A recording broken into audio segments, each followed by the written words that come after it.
nkịtị dịka ebe a na-akwa ozu na ebe a na-eli ozu nke a gbara aka ebe ya na Ụmụdịọka Ọka na kansụl Ọka South na Anambra steeti dịka afụrụ ozu onye gbadogoro afọ 80 bụ Chief Michael Nwobu achọpụtara ya ka a makasịrị ya mma n'arụ ụbọchị ụka abalị 2 n'ọnwa Maachị 2025.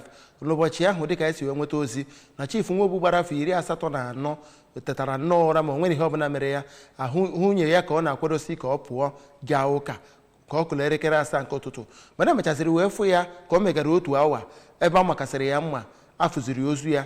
Chibuzo Obidike wetara anyị akụkọ.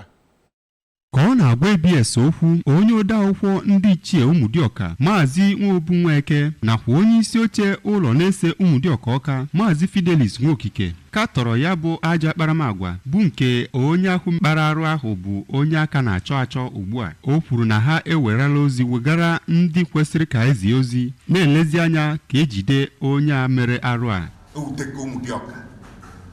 Ụmụdịọka wee na-agbakeli ya wee na-eche iwe a ga-eme anyị wee decide ya na anyị na-appeal to security agencies niile dị na Anambra steeti ishiebe ka ụdị iwe ede emezi n'ọzọ. O wutere Ụmụdịọka.